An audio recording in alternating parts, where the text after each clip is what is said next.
May 8, 1945. Wilhelmshaven Naval Base, Germany. The surrender order arrives at 0400 hours. Not through official channels. Not with ceremony. Just a radio crackle cutting through the pre-dawn darkness. Alle Schiff bleiben wo sie sind. All ships remain where they are.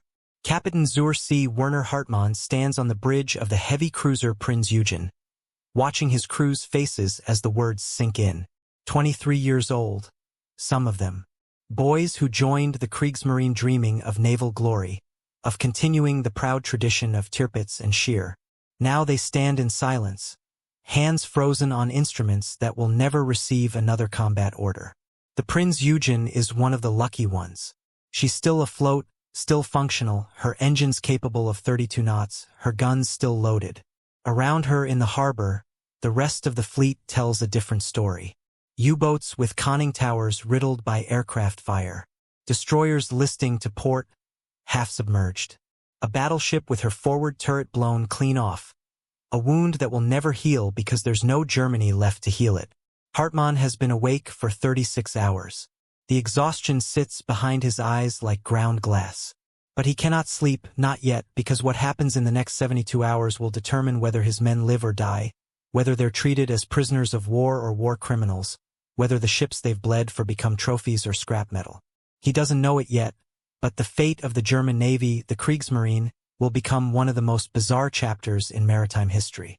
A story of ships divided like spoils of war, of submarines scuttled in their hundreds, of warships forced to clear the mines they laid, of a fleet that tried to destroy itself and was stopped at gunpoint. If you've never heard what actually happened to Hitler's navy after the surrender, you're not alone. This story involves betrayal, secret scuttling operations, and one of the largest naval disasters in history. Hit subscribe because this is the kind of history that textbooks deliberately skip. The German Navy in May 1945 is a contradiction. Technically defeated but numerically substantial. The Allies expected to find ruins. Instead, they found over 1,500 vessels still operational. Not all of them are giants. The capital ships, the Bismarck-class monsters that once terrorized the Atlantic, are mostly gone. Bismarck herself lies at the bottom of the ocean since 1941. Tirpitz was bombed to oblivion in a Norwegian fjord in 1944.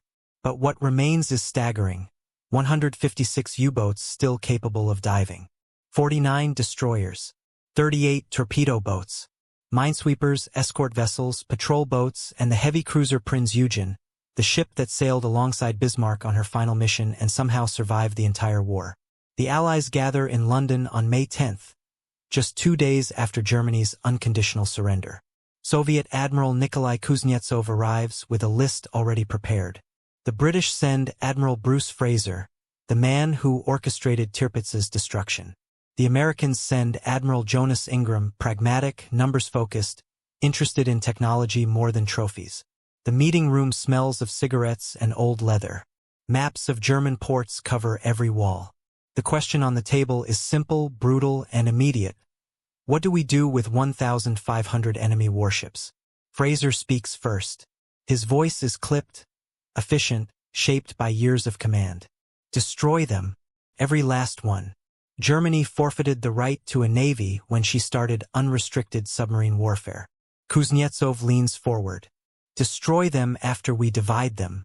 The Soviet Union bore the greatest burden of this war. We are entitled to our share. Ingram taps his pen against the table. Destroying functional ships is wasteful.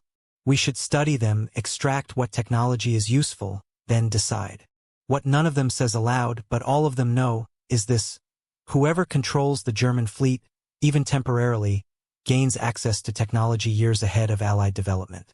The Germans have been working on hydrogen peroxide turbines for submarines, allowing them to stay submerged for weeks. They've developed acoustic torpedoes that home in on propeller noise.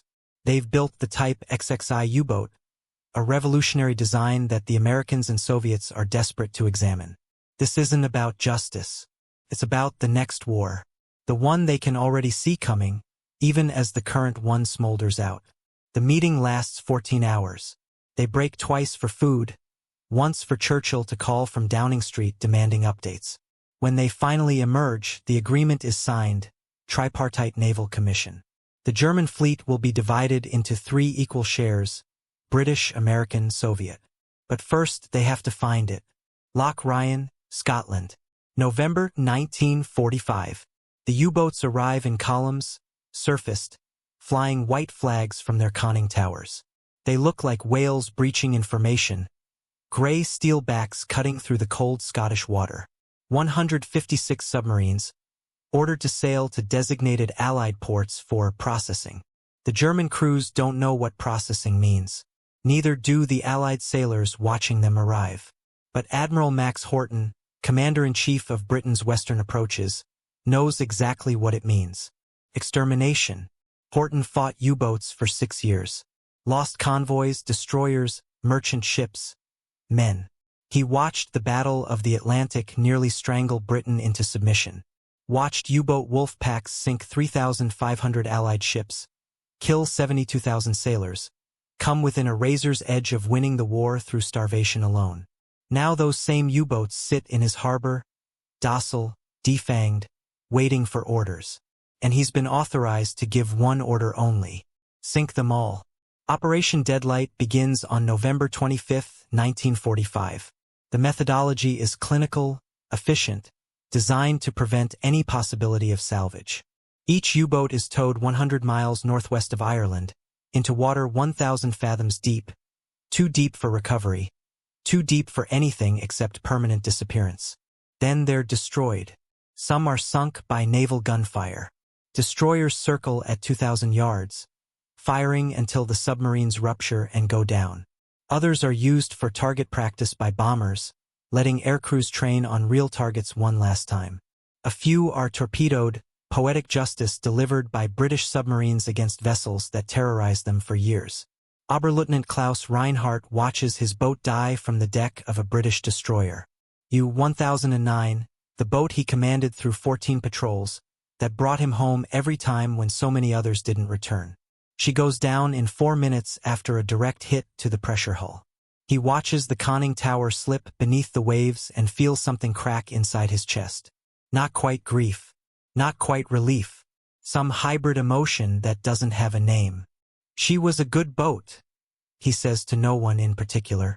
The British sailor standing guard beside him, a young Welshman named Davies who lost his father to a U-boat in 1942, doesn't respond. Doesn't need to. They both understand that this is necessary, this erasure, this deliberate drowning of a fleet that nearly changed history. By February 1946, 116 U-boats have been sent to the bottom. 40 others are divided among the Allies for technical study. The Germans are allowed to keep exactly 0. But the U-boats, numerous as they were never the prize. The real question, the one that keeps Allied admirals awake at night, is what to do with the surface fleet. The big ships. The ones that can't be quietly drowned in deep water. Kiel Harbor. June 1945. The Americans arrive with engineers, not soldiers. They board Prinz Eugen with measuring tapes, cameras, notebooks. They examine her turbines, her fire control systems, her radar arrays.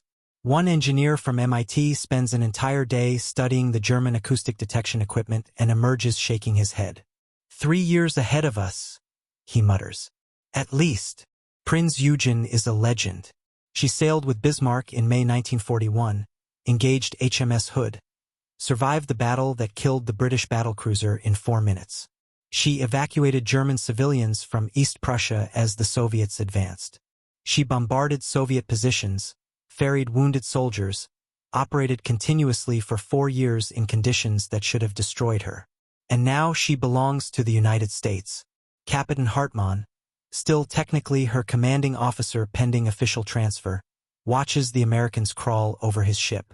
He's been ordered to cooperate fully, to answer all technical questions, to facilitate the transfer of knowledge. Refusal means prison, possibly execution for war crimes. The German Navy is being prosecuted at Nuremberg. Admiral Karl Donitz, the man who commanded the U-boat fleet and briefly succeeded Hitler as head of state, is standing trial. The message is clear: cooperate or join him. She's beautiful, one American engineer says, running his hand along a bulkhead. They really knew how to build them. Hartmann wants to feel pride. Instead, he feels hollow. The ship is no longer his. She's a trophy now, a curiosity, a piece of technology to be dissected and discarded. On January 13, 1946, Prinz Eugen leaves Germany under American control. German skeleton crew, American officers, destination, the United States. She crosses the Atlantic one final time, not as a warrior but as a prisoner, and arrives in Boston to crowds who gather to see the enemy warship up close. She's put on display. Tourists walk her decks. Children climb on her guns. Veterans who fought against her come to see what she looks like up close. This ghost from the Atlantic, this survivor. Then, in 1946, the U.S. Navy makes a decision that will seal her fate. They're going to test an atomic bomb on her. Bikini Atoll, Marshall Islands. July 1946. Prinz Eugen sits at anchor in a turquoise lagoon, surrounded by 95 other vessels assembled for the most devastating test in naval history. Operation Crossroads. 2 atomic bombs, codenamed Abel and Baker, detonated to determine what nuclear weapons do to warships. The German cruiser is positioned 1,300 yards from ground zero, close enough to experience massive effects, far enough that she might survive. Around her float the remnants of naval history. American battleships, Japanese cruisers, German U-boats. An international graveyard assembled for scientific execution. July 1st. Abel detonates 520 feet above the fleet. The fireball vaporizes 5 ships instantly. The shockwave rolls outward at 1,100 feet per second, a hammer made of physics. Prinz Eugen shudders, her superstructure buckling, her forward mast snapping like kindling. But she doesn't sink. July 25th. Baker detonates 90 feet underwater. The blast creates a hollow column of water 6,000 feet high, a pillar of ocean and death that collapses back on itself, creating waves that toss battleships like toys. Prinz Eugen is thrown sideways, her hull cracked, her compartments flooding. Still, she doesn't sink. Engineers board her 3 days later, wearing protective suits, measuring radiation levels that make their instruments scream. The ship is contaminated, lethally radioactive, uninhabitable. But she's still afloat. She's tougher than we thought. The lead engineer radios back. She's dying, but she won't go down. They tow her to Kwajalein Atoll and leave her there, anchored in shallow water, too radioactive to approach, too damaged to repair. On December 22, 1946, 8 months after the bomb, Prinz Eugen finally capsizes and sinks in 40 feet of water. She's still there today, her hull visible at low tide, leaking oil that rises to the surface in iridescent slicks. A tombstone for a navy that no longer exists. But Prinz Eugen isn't the strangest fate. That honor belongs to the ships that never made it to Allied hands at all. Scapa Flow, Scotland. May 1945. British sailors arrive at the anchorage to take custody of the German ships sheltering there, only to find them sinking. Not from battle damage. From sabotage. German crews, ordered to surrender their ships intact, made a different choice. In the final hours before Allied boarding parties arrived, they opened seacocks, smashed valves, flooded compartments. Ship after ship settled to the bottom, defiant to the last. It's an echo of 1919. After World War I, the Imperial German Navy scuttled 52 ships at Scapa Flow rather than let the Allies take them. Now, 26 years later, their sons are doing the same thing. The British are furious. Churchill himself demands prosecutions. This is sabotage, a violation of surrender terms, an act of continued hostility. But who do you prosecute? The crews followed no written order. They acted on their own, a collective decision made in the space between defeat and dishonor. They chose to destroy what they couldn't keep, to deny their enemies the satisfaction of parading German steel through Allied ports. Some are court-martialed. Most are simply imprisoned, added to the hundreds of thousands of German POWs waiting to be processed, repatriated, absorbed back into a country that no longer exists in the form they knew. North Sea. Summer 1945. The war is over, but the dying continues. The German Navy laid over 500,000 mines in the North Sea, the Baltic, the English Channel. They're still there, drifting, waiting, killing. Allied warships hit them. Fishing boats disintegrate. Merchant vessels, trying to resume trade, vanish in sudden explosions that leave only debris fields and oil slicks. The Allies make a decision. A brutal one, but pragmatic. German sailors will clear German mines. Their designated German Mine Sweeping Administration, a bureaucratic name for a death sentence assignment. 46 German minesweepers, 27,000 German sailors, ordered to drag the seas for the explosives they laid. The work is terrifying. Minesweeping is lethal even with proper equipment. The Germans are given damaged ships, minimal supplies, outdated charts. Some mines have degraded, become unstable, detonating on contact instead of proximity. Others have broken loose from their moorings, drifting with currents into shipping lanes. Every day, ships go out. Not every ship comes back. On August 15, 1945, the minesweeper M612 hits a magnetic mine off the Danish coast. The explosion breaks her in half. 32 men die. There's no ceremony, no recognition. Just bodies pulled from the water and graves dug in German soil that's no longer governed by Germans. The mine-clearing operation continues for 4 years.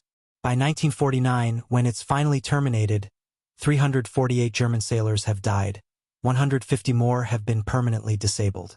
They've cleared over 400,000 mines. No one thanks them. They're not heroes.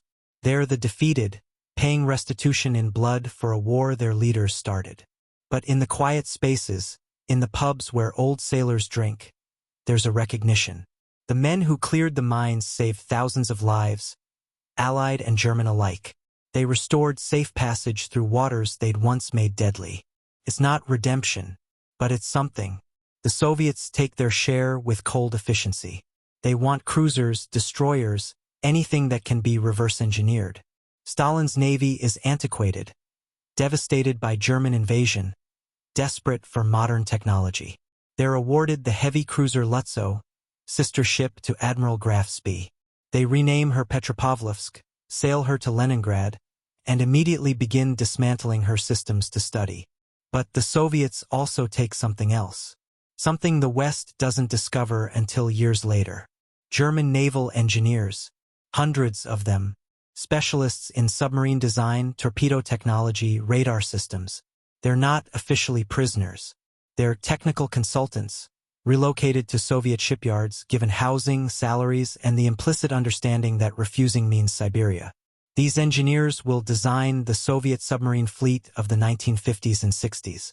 The technology that allows Soviet subs to threaten American carriers during the Cold War traces directly back to German designs perfected at Kiel and Hamburg, now replicated in Syeverodvinsk and Komsomolsk. The Kriegsmarine doesn't end in 1945. It metastasizes, its knowledge absorbed into the navies of its conquerors. Hamburg, December 1947. Klaus Reinhardt, the U-boat commander who watched his submarine sink off Ireland, walks through streets he doesn't recognize. Hamburg was a city of 1.8 million before the war. Now it's rubble held together by desperation. Buildings are hollow shells. Children beg for cigarettes to trade for food. Women line up for ration cards that promise calories, not meals. He finds his apartment building, or where it used to stand. Now it's a crater, filled with debris and snow. A woman cooking over a barrel fire tells him the building was hit in 1943 during the firebombing. Everyone inside died. His wife, his daughter, gone for 4 years, and he didn't know, couldn't have known. Mail didn't reach U-boats on patrol. He sits on a chunk of concrete that might have been his kitchen. He's 29 years old. He feels 70. Around Germany, 40,000 Kriegsmarine veterans are having similar homecomings. They fought for 6 years, lost, watched their ships destroyed or divided among enemies, came home to a nation that blames them for the catastrophe. Some adapt, find work, rebuild. Werner Hartmann, the Prinz Eugen captain, becomes a civil engineer, helps reconstruct Bremen's port, never speaks of the war except when drunk, and then only in fragments. She was a beautiful ship, he'll say. They didn't have to atom bomb her. Others don't adapt. Can't. The Kriegsmarine veteran suicide rate in 1946 to 1948 is the highest of any German military branch. Their men trained for purpose, structure, command. Now they have none. Klaus Reinhardt survives. He doesn't thrive, but he survives. Gets a job as a shipping clerk. Marries again in 1950. Has a son. Names him Peter, not after anyone. Just a name. A fresh start. He never goes near the ocean again. The German Navy after World War II didn't end. It dissolved. Scattered. Became components in other machines, other militaries, other futures. The ships were divided, studied, destroyed. The technology was stolen, replicated, integrated. The men were dispersed, forgotten, absorbed back into a civilian world that had no use for their expertise. By 1956, when West Germany was permitted to rebuild a military as part of NATO, the Bundesmarine was created. A new German Navy. But it wasn't a continuation. It was a rupture. The men who served in the Kriegsmarine were largely excluded. Too tainted. Too associated with defeat and war crimes. The new Navy was built by younger men, trained by Americans and British, taught to forget the traditions of tirpitz and donuts. Today, deep in the North Sea, in the waters off Norway, in the lagoons of the Pacific, the remnants still exist. U-boat hulls, corroding slowly. The wreck of Prinz Eugen, leaking oil. Mines that still occasionally detonate, killing fishermen decades after the war. And in the archives, in the records of the Tripartite Naval Commission, in the logs of Operation Deadlight, the bureaucratic record of erasure. A fleet of 1,500 ships reduced to paperwork. What happened to the German Navy after World War II? It was divided among victors who feared it, studied by engineers who envied it, destroyed by men who hated it, and forgotten by a world that wanted to move on. But the men who served, who sailed those ships through frozen Arctic convoys and burning Atlantic nights, who watched their vessels sink or surrender, who came home to a nation that didn't exist anymore. They carried it with them, in silence, in nightmares, in the refusal to speak of it to their children, in the way they flinched at the sound of ships' horns in distant harbors. The German Navy after World War II became a ghost. And ghosts, as anyone who's studied history knows, never truly disappear. They linger in the deep water, in the oil slicks that still rise from Prinz Eugen's hull, in the unmarked graves of minesweeper crews, in the archives that no one reads. If the story changed how you think about what happens to the defeated, share it. History isn't just written by victors, it's also erased by them. And sometimes the erasure is the most important story of all. Subscribe so you never miss the endings that history textbooks skip. Because the aftermath is where the real reckoning happens.